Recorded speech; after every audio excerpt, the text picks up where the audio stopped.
Hello students, good morning. Chemistry की online class में आप सब बच्चों का हार्दिक स्वागत है। मैं उम्मीद करता हूँ आप घर पे सेफ होंगे और सुरक्षित होंगे। भाई हम जो बात कर रहे थे वो बात कर रहे थे चैप्टर फर्स्ट। उस चैप्टर का नाम था some basic concept of chemistry. और इस चैप्टर में हम जो पिछले वाले लेक्चर में डिस्कस कर रहे थे वो डिस्कस कर रहे थे मोल कॉन्सेप्ट के बारे में। तो मोल कॉन्सेप्ट की जितनी भी नॉलेज मैं आपको दे सकता था वो मैंने आपको दे दी है। उम्मीद करता हूँ शायद आपको मोल कॉन्सेप्ट की कहानी समझ में आ गई होगी। आपको इस मोल कॉन्सेप्ट से डरने की कोई आवश्यकता नहीं है। और मेरे को लगा भी है शायद जितने मैंने क्वेश्चन आपको दिए हैं उनको आपने हल करने की कोशिश की और उसके आंसर मुझे सेंड किए और वो आंसर बिल्कुल सही थे। भाई इसका मतलब आपको मोल कॉन्सेप्ट की कहानी अब पूरी तरह समझ में आ गई है। फिर भी अगर किसी विद्यार्थी का कोई डाउट है मोल कॉन्सेप्ट को लेकर तो मुझसे पर्सनली शेयर कर सकता है, उसके डाउट वहीं पर सोल्व कर दिए जाएंगे। भाई मैंने आपसे कहा था ये जो मोल कॉन्सेप्ट हमारा टॉपिक है वो आगे जाके काफ़ी उपयोग में आने वाला है। चाहे आप 11th की बात करो चाहे आप 12th की बात करो, मोल कॉन्सेप्ट अपने आप में एक इंपॉर्टेंट टॉपिक है। उस टॉपिक को मैंने आपके साथ तरीके से डिस्कस किया है। क्लियर बात है। पिछले वाले लेक्चर में जो हम बात कर रहे थे वो बात कर रहे थे लिमिटिंग रिएजेंट के बारे में। उसके बारे में मैंने आपको बताया था कि वह रिएजेंट जो अभिक्रिया में उत्पाद के बनने की मात्रा को डिसाइड करता है उसको बोलते हैं लिमिटिंग। या मैं कहूँगा कि वह रिएजेंट जो अभिक्रिया में सबसे पहले समाप्त हो जाएगा उसे बोलेंगे लिमिटिंग रिएजेंट। बात क्लियर है। और उसके बारे में जो भी नॉलेज मैं आपको दे सकता था वो मैंने आपको देने की कोशिश की और वो बात आपको समझ में भी आ गई होगी। अब जो हम बात करेंगे मोल कॉन्सेप्ट से थोड़ा हटकर बात करेंगे। यानी मैं अगर आपको सिंपल वे में समझाने की कोशिश करूं तो मैं कह सकता हूं कि अभी तक जो हमने बात की है वो मोल कॉन्सेप्ट के एक पड़ाव की बात की है। अब हम एंट्री कर रहे हैं मोल कॉन्सेप्ट के दूसरे पड़ाव में। यानी अब जो हमारा टॉपिक है वो काफी इंपॉर्टेंट है और वो छोटा टॉपिक, ज्यादा बड़ा टॉपिक है नहीं, लेकिन उसमें कुछ हमको एक ऐसी इकाइयां, कुछ ऐसे फॉर्मूले सीखने होंगे जो मोल कॉन्सेप्ट में काफी उपयोग में आने वाले हैं। तो हमारा जो नेक्स्ट टॉपिक होगा उसको स्टार्ट करने से पहले मुझे थोड़ी सी बातें आपको बतानी है केमिस्ट्री के बारे में। और वो टॉपिक जो हम स्टार्ट करने जा रहे हैं उस टॉपिक का नाम है विलियन। उसका नाम क्या है? हमको विलियन के बारे में सीखना होगा कि विलियन है क्या, क्योंकि लिमिटिंग रिएजेंट के बाद जो मैं टॉपिक स्टार्ट करूंगा वो टॉपिक होता सांद्रता इकाइयां। क्या नाम था उसका? सांद्रता इकाइयां। इंग्लिश में बात करें तो कह सकते हैं हम उनको कंसंट्रेशन टर्म, कंसंट्रेशन टर्म्स। इन सांद्रता इकाइयों को स्टार्ट करने से पहले मुझे आपको विलियन के बारे में बताना पड़ेगा कि विलियन होता क्या है। अगर आपने विलियन की कहानी सीख ली तो फिर सांद्रता इकाइयों को समझने में शायद आपको कोई प्रॉब्लम नहीं होगी। और इसके जो भी फॉर्मूले हैं जो आते हैं वो मैं आपको साथ तरीके से डिस्कस करूंगा। भाई तो बिना बात किए अपने टॉपिक स्टार्ट करते हैं। हम बात कर रहे हैं आज के लेक्चर में विलियन के बारे में कि विलियन है क्या। यानी हम किसके बारे में बात कर रहे हैं? हम बात कर रहे हैं भाई विलियन के बारे में। विलियन को इंग्लिश में क्या बोलते हैं? सॉल्यूशन। क्या बोलते हैं भाई? सॉल्यूशन। इंग्लिश में क्या बोलते हैं विलियन को? सॉल्यूशन। हिंदी में क्या बोलते हैं? विलियन बोलते हैं। ठीक है सर। विलियन क्या होता है भाई? विलियन होता है। अब सुनो विलियन है क्या। अगर मैं आपको एक लाइन में समझाना चाहूं तो मैं कह सकता हूं विलियन जो है वो पदार्थों का मिश्रण है। भाई अगर मैं एक लाइन की बात करूं तो विलियन जो है वो पदार्थों का मिश्रण है। इंपॉर्टेंट बात सुना ध्यान से। विलियन क्या है? विलियन पदार्थों का मिश्रण है। भाई विलियन क्या है? पदार्थों का मिश्रण। फॉर एग्जाम्पल जैसे मान लो आपके पास एक गिलास पानी का है। एग्जाम्पल समझना आप, एक गिलास आपके पास पानी का है। इस गिलास में क्या रख रखा है आपने? पानी। इसमें डाल दिया आपने पानी और पानी में आपने क्या किया? एक चम्मच डाल दी NaCl की। किसी डाल दी? यानी आपने नमक की एक चम्मच डाल दी किसके अंदर? पानी के अंदर। थोड़ी देर बाद आप क्या देखोगे कि जो NaCl है वो पानी में घुल जाएगा। और बताओ नमक का विलियन तैयार होगा कि नहीं होगा? ऐसा ही होगा ना। आपके पास एक गिलास पानी, एक गिलास है, उसमें आपने पानी डाला। उस पानी को डालने के बाद आपने उसमें एक चम्मच डाल दी नमक की। तो जैसे नमक डालोगे नमक घुल जाएगा और पानी का क्या बन जाएगा? वो नमक का क्या बन जाएगा? विलियन। यानी आपने बना लिया नमक का विलियन। क्या बना लिया आपने? आपने बना लिया नमक का विलियन। यानी जब आपने विलियन बनाया तो आपने पदार्थों का मिश्रण किया। कौन कौन से? एक तो आपने लिया नमक और एक आपने लिया वाटर। इन दोनों से मिलकर क्या बना भाई? नमक का विलियन। क्या बना? नमक का विलियन। इसका मतलब ये हुआ जब भी विलियन बनेगा उसमें क्या होगा? पदार्थों का मिश्रण। क्या होगा भाई? पदार्थों का मिश्रण। यानी कहने का मतलब ये है विलियन क्या है? विलियन कुछ भी नहीं है। विलियन तो पदार्थों का मिश्रण होता है। क्या होता है भाई? पदार्थों का मिश्रण। विलियन क्या होता है? विलियन होता है पदार्थों का मिश्रण। और मिश्रण की मैं बात करूं तो मिश्रण होता है अपने पास समांगी मिश्रण। कौन सा मिश्रण? समांगी मिश्रण। बताया था मैंने आपको जब मैंने पहला कॉन्सेप्ट पढ़ाया था आपको some basic concept of chemistry का, जब लेक्चर सेकंड पढ़ाया था तब मैंने आपको बात बताई थी कि मिश्रण दो प्रकार के होते हैं। एक तो होता है होमोजीनस मिक्सचर जिसे बोलते हैं समांगी मिश्रण, और एक अपने पास होता है हेट्रोजीनस मिक्सचर जिसे बोलते हैं विषमांगी मिश्रण।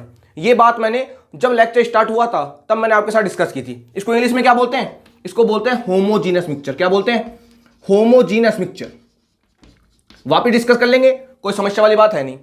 मैं आपको ये समझाना चाहता हूं कि विलयन क्या होता है। विलयन कुछ नहीं होता, विलयन तो होता है पदार्थों का समांगी मिश्रण। कैसा मिश्रण होता है? समांगी मिश्रण। कैसा मिश्रण होता है? समांगी मिश्रण। यानी विलयन कुछ नहीं है, विलयन पदार्थों का मिश्रण है, और मिश्रण भी कैसा होना चाहिए? समांगी।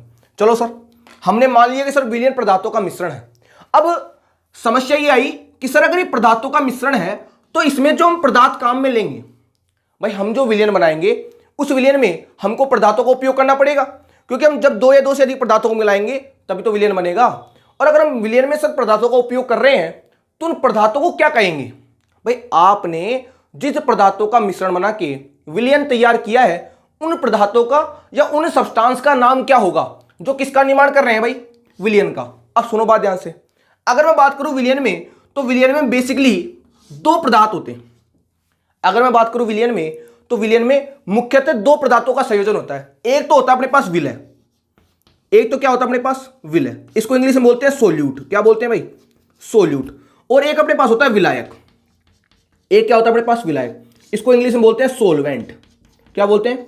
सोलवेंट। बातों को ध्यान समझना आप। एक तो अपने पास होता है विलय, एक तो अपने पास क्या होता है भाई? विलय, और एक अपने पास होता है विलायक। यानी एक तो अपने पास होता है सोल्यूट और एक अपने पास क्या होता है भाई? सोलवेंट। एक तो अपने पास क्या होता है? सोल्यूट, और एक अपने पास क्या होता है? सोलवेंट। यानी जब भी विलयन बनेगा उसमें सोल्यूट होगा और साथ में क्या होगा? सोलवेंट। यानी एक तो अपने पास होगा विलय और एक अपने पास क्या होगा? विलायक। और इन दोनों से मिलकर, किन दोनों से मिलकर? विलय और विलायक, इन दोनों से मिलकर बनेगा भाई विलयन। क्या बनेगा भाई? विलयन। विलयन को क्या बोलते हैं इंग्लिश में? सॉल्यूशन। क्या बोलते हैं? सॉल्यूशन। और वो सॉल्यूशन कैसा होगा भाई? होमोजीनस। कैसा होगा भाई? होमोजीनस। बात सुना ध्यान से। यानी मैं कहूंगा विलयन कुछ नहीं है। अगर मैं विलयन को तरीके से परिभाषित करूं तो मैं ये लिख सकता हूं विलय और विलायक। बताऊंगा अभी आपको विलय क्या होता है, विलायक क्या होता है, उसके बारे में टेंशन नहीं। मतलब आप पहले आप सुनो ध्यान से। हमने कहा कि विलयन तो पदार्थों का मिश्रण होता है। हमने क्या कहा? विलयन तो पदार्थों का मिश्रण होता है। मिश्रण कैसा होता है? समांगी मिश्रण। ये समांगी मिश्रण क्या होता है मैं भी डिस्कस कर लूंगा आपके साथ। हम ये जानते हैं कि विलयन तो पदार्थों का समांगी मिश्रण है, और यहां पर जो हम पदार्थ काम लेते हैं वो पदार्थ बेसिकली दो प्रकार के होते हैं। एक तो अपने पास होता है विलय और एक अपने पास क्या होता है भाई? विलायक। यानी विलय और विलायक से मिलकर जो बनेगा उसे क्या बोलेंगे? विलयन। उसे क्या बोलेंगे? विलयन। यानी अगर मैं परिभाषा बताना चाहूं तो मैं ये कह सकता हूं कि विलय और विलायक से मिलकर बना, विलय और विलायक से मिलकर बना समांगी मिश्रण क्या कहलाता है? विलयन। अगर विलयन को हम तरीके से परिभाषित करें तो हम ये कह सकते हैं कि विलय और विलायक से मिलकर बना समांगी मिश्रण विलयन कहलाता है। या इंग्लिश में बात करूं तो सोल्यूट और सोलवेंट से मिलकर बना होमोजीनस मिक्सचर क्या कहलाता है भाई? सॉल्यूशन। यानी विलय और विलायक से मिलकर बना समांगी मिश्रण क्या कहलाता है भाई? विलयन। यानी हमको एक बात समझ में आ गई कि विलयन पदार्थों का मिश्रण होगा, और वो जो पदार्थों का मिश्रण है उस मिश्रण में दो तरह के कंपोनेंट होंगे। एक तो अपने पास होगा सोल्यूट और एक अपने पास क्या होगा? सोलवेंट। और इन दोनों से मिलकर क्या बनेगा भाई? हमारा सॉल्यूशन। क्या बनेगा भाई?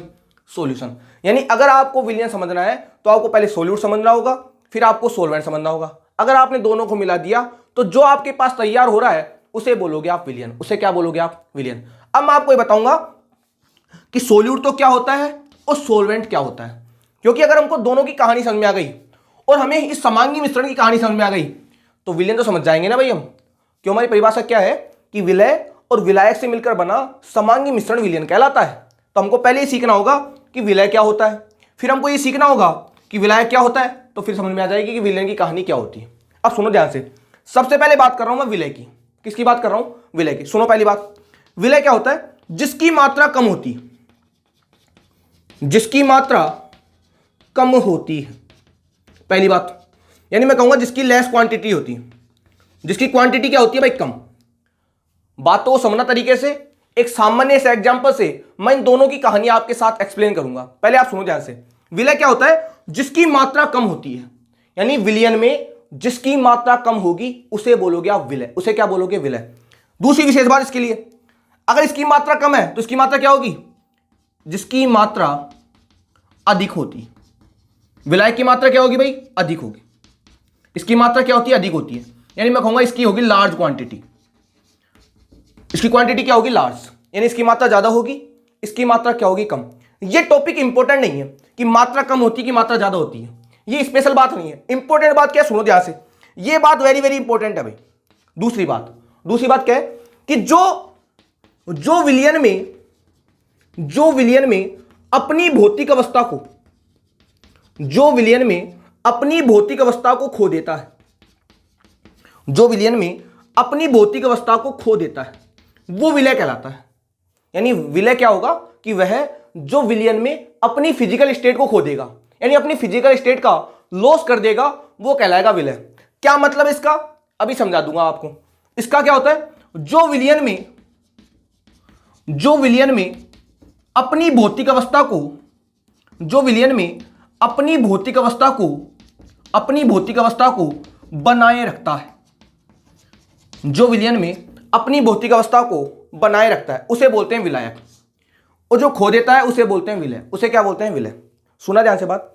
हमने देखा कि विलयन क्या होता है, पदार्थों का मिश्रण। हमने कहा इस मिश्रण में दो अवयव होंगे, एक तो अपने पास विलय होगा, एक अपने पास विलायक होगा, और दोनों से मिलकर बना समांगी मिश्रण क्या कहलाएगा, विलयन। हमने देखा विलय क्या होता है, जिसकी मात्रा कम होती है और जो विलयन में अपनी भौतिक अवस्था को खो देता है। विलायक क्या होता है, जिसकी मात्रा ज्यादा होती है और जो विलयन में अपनी भौतिक अवस्था को बनाए रखता है, उसे क्या बोलते हैं, विलायक।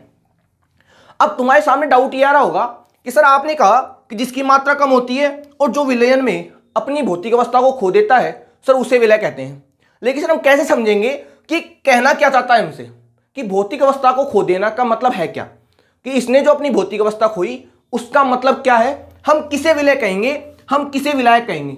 अब सुनो ध्यान से एग्जाम्पल की बात, पहले माइक से कर लेता हूं, उसके बाद समझाते हैं आप ये कहना क्या था। देखो भाई ध्यान से, इसने क्या कहा कि जिसकी मात्रा कम होती है और जो विलयन में अपनी भौतिक अवस्था को खो देगा उसे विलय कहेंगे। जिसकी मात्रा ज्यादा होती है और जो विलयन में अपनी भौतिक अवस्था को बनाए रखेगा उसे बोलेंगे विलायक। और इन दोनों से मिलकर क्या बनेगा भाई, विलयन। क्या बनेगा भाई, विलय। अब देखो ध्यान से कि विलय क्या है, एक एग्जांपल समझाता हूं। आप इधर से ले लेते हैं एग्जांपल। मान लो आपके पास एक गिलास है, उससे आपको पूरी बात क्लियर हो जाएगी। एक पानी का गिलास है, इस गिलास में आपने डाल दिया वाटर।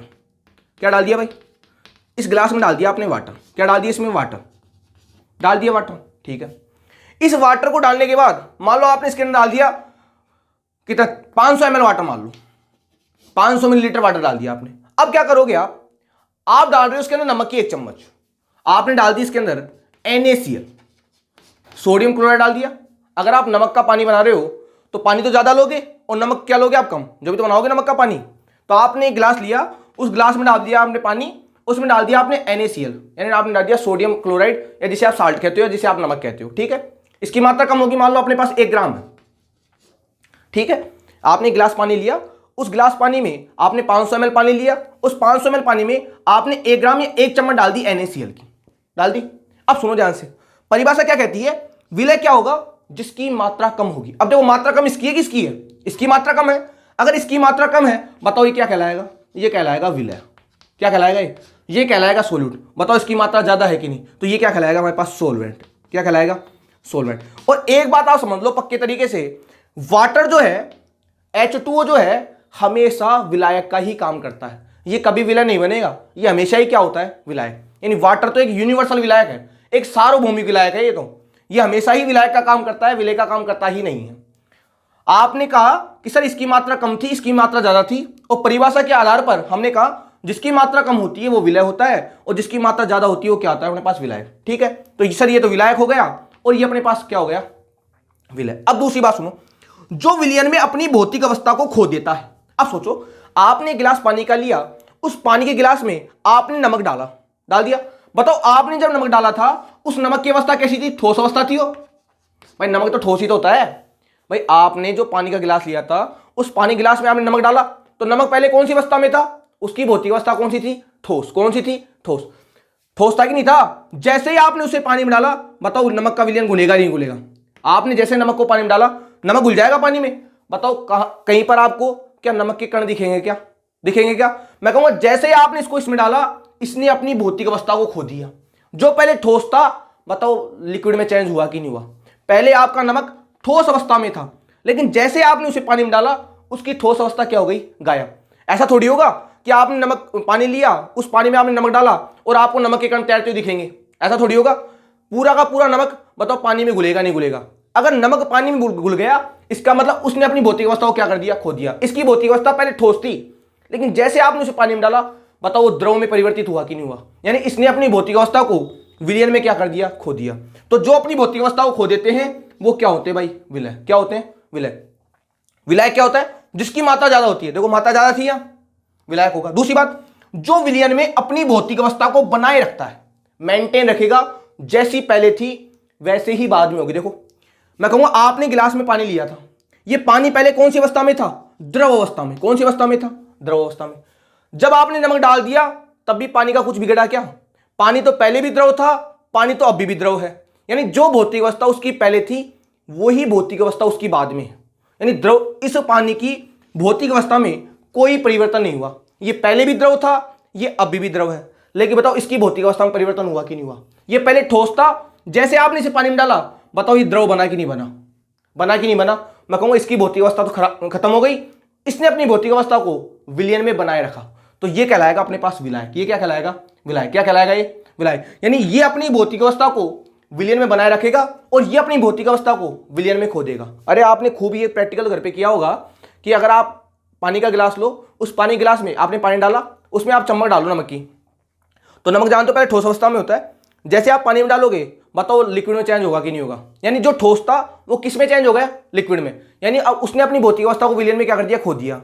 लेकिन ये थोड़ी है कि आपने जैसे नमक में वो पानी में नमक डाला तो जो अपने पास पानी था वो ठोस हो गया, ऐसा थोड़ी होता है। पानी पहले भी पानी रहता है और बाद में पानी रहता है, मतलब वो पहले भी द्रव था और वो बाद में भी द्रव है। यानी उसने अपनी भौतिक अवस्था को विलयन बनने के दौरान क्या रखा? मेंटेन रखा, नियत रखा, तो वो कहलाएगा अपने पास विलायक। वो क्या कहलाएगा? विलायक। अब एक इंपॉर्टेंट बात, इसने तो अपनी भौतिक अवस्था को विलयन में खो दिया, इसने अपनी भौतिक अवस्था को विलयन में बनाए रखा, तो बताओ अब जो विलयन की भौतिक अवस्था होगी, अब जो विलयन की भौतिक अवस्था होगी वो किस पर निर्भर करेगी? बताओ विलायक पर करेगी नहीं करेगी? कहा जाता है कि विलयन की और विलायक की, क्या कहते हैं, विलयन की और विलायक की भौतिक जो अवस्थाएं हैं, विलयन की और जो विलायक है, विलयन की और जो विलायक की है, इन दोनों की भौतिक अवस्था आपस में क्या होती है भाई? समान होती है। इनकी भौतिक अवस्था क्या होती है? समान होती है। ऐसा क्यों? विलायक की और विलयन की भौतिक अवस्था क्या होती है? समान। अरे सोचो ना, विलयन ने तो अपनी भौतिक अवस्था को विलयन में खो दिया, तो इसकी तो भौतिक अवस्था बची ही नहीं, बची किसकी? विलायक की। तो जैसा विलायक होगा बताओ वैसा ही विलयन बनेगा नहीं बनेगा? यानी आपका जो विलयन बन रहा है वो विलय विलायक से मिलकर तो बन रहा है। तो विलयन ने तो अपनी भौतिक अवस्था को खो दिया, अब भौतिक अवस्था किसकी बची? विलायक की। मतलब जैसा विलायक होगा बताओ वैसा ही विलयन होगा कि नहीं होगा? तो विलयन की और विलायक की भौतिक अवस्था क्या होती है? समान। जैसा विलायक वैसा ही क्या होगा? विलयन। यानी अगर आपसे कोई कह रहा है कि आपका विलायक ठोस है, बताओ विलयन भी आपका कैसा होगा? ठोस। अगर आपसे कोई कह रहा है आपका विलायक गैस है, तो विलयन भी कैसा होगा? गैस। अगर आपसे कोई कह रहा है आपका विलायक लिक्विड है, तो आपका विलयन भी कैसा होगा? लिक्विड। यानी जैसा विलायक होगा ना वैसा ही क्या होगा? विलयन। ऐसा क्यों? क्योंकि विलय तो अपनी भौतिक अवस्था को विलयन में खो देता है, अब भौतिक अवस्था ओनली किसकी बचेगी? विलायक की। और आप जानते हो विलय विलायक से मिलकर क्या बनता है? विलयन। तो जैसा विलायक होगा बताओ वैसा विलयन होगा कि नहीं होगा? होगा कि नहीं होगा? इसे बोलते हैं विलयन के बारे में कुछ महत्वपूर्ण तथ्य। तो विलयन क्या है? विलयन है पदार्थों का मिश्रण। कौन सा मिश्रण है? समांगी मिश्रण। कितने अवयव होंगे? दो। एक तो होगा विलय, एक होगा अपने पास विलायक। विलय क्या होता है? जिसकी मात्रा कम होती है और जो भौतिक अवस्था को विलयन में खो देता है। विलायक क्या होता है? जिसकी मात्रा ज्यादा होती है और जो अपनी भौतिक अवस्था को विलयन में बनाए रखता है, उसे क्या बोलते हैं? विलायक। एग्जाम्पल समझाया मैंने आपको। मैंने कहा विलायक की और विलयन की भौतिक अवस्थाएं क्या होती है? समान। जैसा विलायक होगा वैसा ही क्या होगा? विलयन। जैसा विलायक होगा वैसा ही क्या होगा? विलयन। क्योंकि हम जानते हैं कि विलय तो अपनी भौतिक अवस्था को विलयन में खो देगा, तो बचेगी किसकी? विलायक की। तो जैसा विलायक होगा वैसा ही क्या होगा? विलयन। जैसा विलायक होगा वैसा ही क्या होने वाला है भाई? विलयन। बात क्लियर है यहां तक की? शायद यहां तक की बात आपको समझ में आ गई होगी कि विलायक क्या होता है, विलयन क्या होता है। क्लियर ये बातें आपको? ये बातें आपको समझ में आ गई होंगी कि विलय तो क्या होता है और विलायक क्या होता है। ठीक है। अब सर इस समांगी मिश्रण क्या है? जबकि मैंने आपको समांगी मिश्रण के बारे में बताया था, फिर भी बता रहा हूं एक बार और कि समांगी मिश्रण का मतलब क्या है। देखो मैंने आपसे कहा था कि मिश्रण हमारे पास दो प्रकार के होते हैं। मैंने क्या कहा था आपसे कि आपके पास जो मिश्रण है, आपके पास जो मिक्सचर है वो दो प्रकार का होता है। एक तो होता है अपने पास होमोजीनस, वो समांगी मिश्रण जिसको बोलते हैं, और एक होता है अपने पास हेट्रोजीनस, इसे बोलते हैं विषमांगी मिश्रण। एक तो होता है विषमांगी मिश्रण और एक होता है समांगी मिश्रण। दो तरह के मिश्रण होते हैं भाई, एक तो समांगी मिश्रण और एक विषमांगी मिश्रण। अब सुनो समांगी मिश्रण क्या है। समांगी मिश्रण क्या है? जिसमें विलय और विलायक के बीच की सीमा आपको दिखाई ना दे। सुना परिभाषा को ध्यान से। समांगी मिश्रण क्या है? वह मिश्रण जिसमें विलय यानी सोल्यूट और विलायक यानी सोलवेंट, वह मिश्रण जिसमें विलय और विलायक के बीच की कोई सीमा आपको दिखाई ना दे। कहने का मतलब ये, जिसमें आपको विलय और विलायक अलग अलग ना दिखे, सब एक जैसा ही दिखे, उसे बोलते हैं समांगी मिश्रण। और विषमांगी क्या होता है? जिसमें विलय और विलायक के बीच की सीमा आपको दिखाई दी जाए। फॉर एग्जाम्पल, जैसे मान लो अभी अभी वाला एग्जाम्पल था अपना, उसमें क्या था? अपन ने वाटर लिया, इस वाटर में डाल दिया आपने NaCl। हमने कहा था कि NaCl क्या था? विलय था। हमने कहा था कि वाटर हमारे पास विलायक था, क्योंकि इसकी मात्रा ज्यादा थी, इसकी मात्रा कम थी। जिसकी मात्रा ज्यादा होती है विलायक होता है, जिसकी मात्रा कम होती है विलय होता है। जो अपनी भौतिक अवस्था को खोदेगा विलय होगा, जो अपनी भौतिक अवस्था को बनाए रखेगा विलायक होगा। हम जानते थे विलय है और ये क्या अपने पास विलायक। अब सुनो समांगी मिश्रण क्या है। जैसे आपने पानी में नमक को मिलाया, क्या आपको नमक दिखेगा? क्या आपको पूरे के पूरे गिलास में क्या दिखेगा? Only for only liquid. क्या दिखेगा? द्रव। इसके मतलब क्या हुआ? आप उस लिक्विड में से विलय को देख नहीं पा रहे हो। आपको पता लग रहा है कि विलय कहां है। तो अगर आपको विलय और विलायक अलग अलग दिखाई ना दे, यदि आपको विलय और विलायक अलग अलग दिखाई ना दे, उस मिश्रण को बोलते हैं समांगी मिश्रण। उसे क्या बोलते हैं? समांगी मिश्रण। जैसे आपने गिलास लिया, इस गिलास में आपने पानी डाल दिया और इसमें डाल दिया आपने चीनी। पूरी तरह से चीनी घोल दिया आपने। थोड़ी देर बाद आप क्या देखोगे? आपको चीनी नहीं दिखेगी, पूरे गिलास में आपको पानी दिखेगा। पानी मीठा होगा, लेकिन क्या आपको चीनी दिखेगी? क्या मैं कहूंगा चीनी अपने पास थी विलय। क्या थी? चीनी विलय। आपका पानी क्या था? वह विलायक। बताओ आपको क्या विलय और विलायक अलग अलग दिख रहे हैं क्या?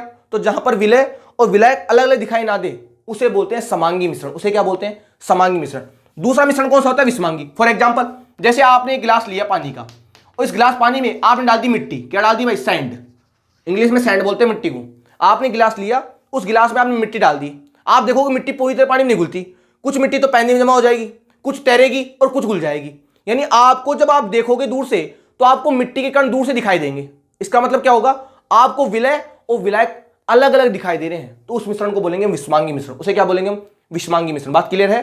तो यहां तक की बात क्लियर हो गई होगी आपको कि विलयन क्या होता है? विलयन तो होता है पदार्थों का मिश्रण। क्या होता है भाई? पदार्थों का मिश्रण। मिश्रण में कितने अवयव होते हैं? दो। एक होता है विलय, एक होता है विलायक, क्योंकि इन दोनों से मिलकर बनाए क्या कहलाता है अपने पास? विलयन। कौन सा मिश्रण?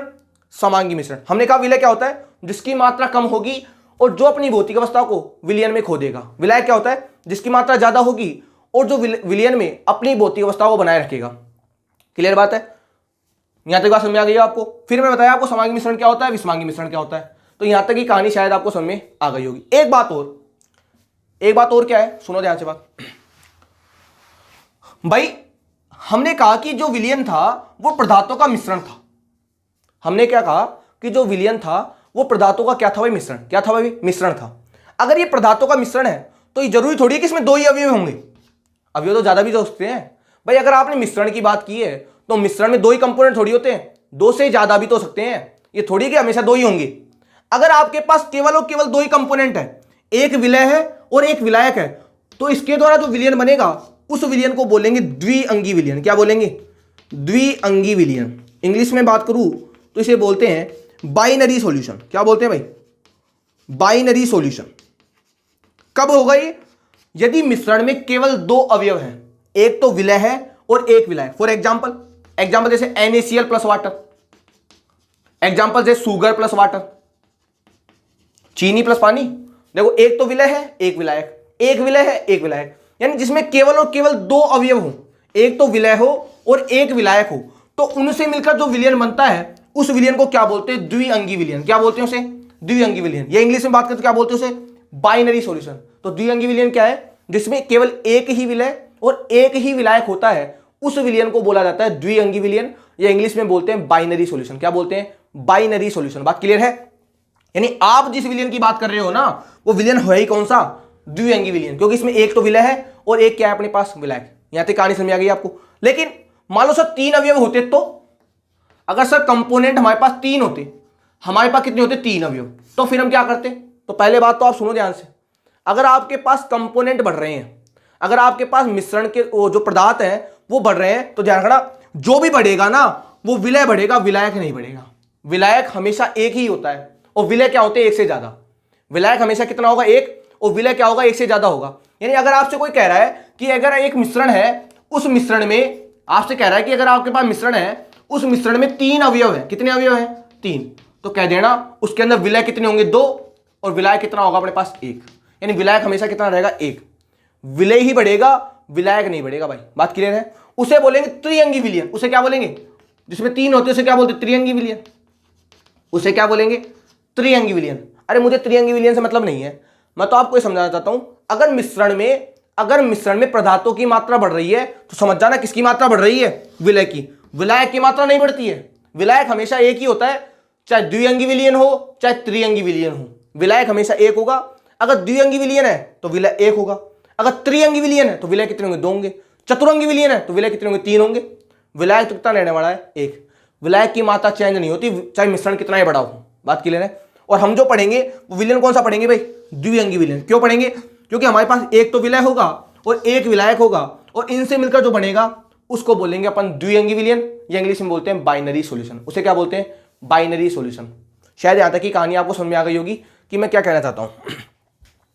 तो आज के टॉपिक थोड़ा बेसिक टॉपिक था इस विलयन के बारे में, तो विलयन की कहानी शायद आपको समझ में आ गई होगी कि विलयन होता क्या है। अगले वाले लेक्चर में हम जो बात करने वाले हैं, वो वेरी वेरी इंपॉर्टेंट बात करेंगे, और वो बात होगी इनकी भाई। हम जो बात करेंगे वो बात करेंगे भाई सांद्रता इकाइयों के बारे में। सांद्रता इकाइयां किसके बारे में बात करेंगे भाई, सांद्रता। वेरी वेरी इंपॉर्टेंट टॉपिक है भाई, ये टॉपिक आपके 12th में भी आएगा और ये टॉपिक आपके 11th में भी चलता है भाई, दोनों जगह ही टॉपिक की काफी इंपॉर्टेंस ही है। और वो टॉपिक कौन सा होगा, सांद्रता इकाइयां। इसको जानने से पहले मुझे थोड़ा आपको विलयन के बारे में बताना था, जो मैंने आपको बता दिया, क्योंकि सांद्रता जब लगेगी वो लगेगी किसके ऊपर, विलयन के ऊपर। विलयनों पे लगाओगे आप सांद्रता इकाइयां, क्योंकि विलयन की तो सांद्रता होती है। तो पहले आपको विलयन के बारे में बताना था, जो मैंने आपको बता दिया। अगले वाले लेक्चर में हम जो बात करेंगे वो बात करेंगे सांद्रता इकाइयों के बारे में, और फिर हमारा जो चैप्टर है some basic concept of chemistry, वो क्या हो जाएगा भाई, समाप्त हो जाएगा। उसके बाद हम बात करेंगे अगले वाले चैप्टर की, और वो चैप्टर अपने पास एटॉमिक स्ट्रक्चर, परमाणु संरचनाएं। वहां पर थोड़ी हम मैथमेटिक्स भी यूज करेंगे, थोड़ी फिजिक्स भी यूज करेंगे। जब तक के लिए धन्यवाद। अगले वाले लेक्चर में बात करते हैं हम सांद्रता इकाइयों के बारे में।